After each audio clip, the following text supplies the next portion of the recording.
नमस्कार फ्रेंड्स, कैसे हैं आप सब। आशा करती हूँ सभी बहुत अच्छे होंगे। मैं पूजा वेलकम करती हूँ आप सभी का आपके अपने यूट्यूब चैनल अंकित वास्तु ज्ञान में। फ्रेंड्स, सनातन धर्म में अमावस्या का विशेष महत्व होता है।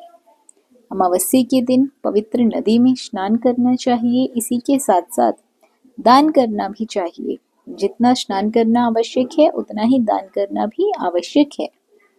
अमावस्या के दिन भगवान शिव और माता पार्वती की उपासना की जाती है। इस दिन पीपल के वृक्ष की भी उपासना की जाती है, क्योंकि धार्मिक मान्यता है पीपल के वृक्ष में सभी देवी देवताओं का वास होता है। इसीलिए इस दिन पीपल के पेड़ में जल अर्पित करने से व्यक्ति की सभी मनोकामनाएं पूरी होती हैं। इसी के साथ साथ कहा जाता है अमावस्या की व्रत कथा का भी विशेष महत्व है, क्योंकि अमावस्या व्रत कथा सुनना बेहद फल देने वाला होता है। तो चलिए फ्रेंड्स, आज मैं आपको इस वीडियो के माध्यम से अमावस्या व्रत कथा सुनाने जा रही हूँ। कथा को पूरा सुनिएगा ताकि आपको भी पूरा फल प्राप्त हो सके, महादेव की कृपा आपके ऊपर भी बरस सके। पौराणिक कथा के अनुसार एक राज्य में एक गरीब ब्राह्मण रहता था। पैसों की कमी के कारण उसकी पुत्री का विवाह नहीं हो पा रहा था। अपनी गरीबी से परेशान होकर एक दिन ब्राह्मण दंपति ने एक साधु से उपाय पूछा। तो साधु ने बताया कि पास के एक गांव में एक धोबिन है जो अपने बेटे और बहू के साथ रहती है। यदि आपकी बेटी उस धोबिन की सेवा करे तो धोबिन खुश होकर उसे अपनी मांग का सिंदूर दे देगी, जिससे कि कन्या का विवाह तय हो जाएगा। ये बात सुनकर कन्या धोबिन के घर जाकर उसके घर का सारा काम करने लगी। इसका पता धोबिन और उसकी बहू को नहीं चलता था। एक दिन धोबी ने अपनी बहू से पूछा कि तुम इतना सारा काम इतनी जल्दी कैसे खत्म कर लेती हो। तो बहू बोली, मुझे लगा कि ये सारा काम आप खत्म कर देती हो। धोबिन चौंक गई और उसने नजर रखना शुरू कर दिया।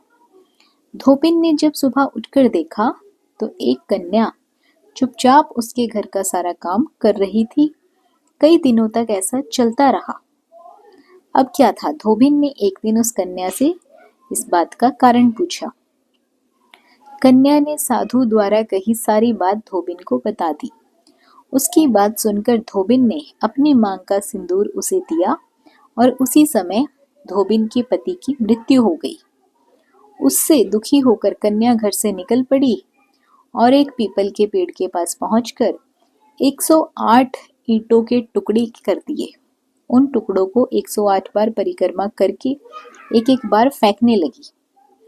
कन्या ने ऐसा करने से धोबिन का पति जीवित हो गया। पीपल के पेड़ की परिक्रमा के कारण कन्या को शुभ फलों की प्राप्ति हुई।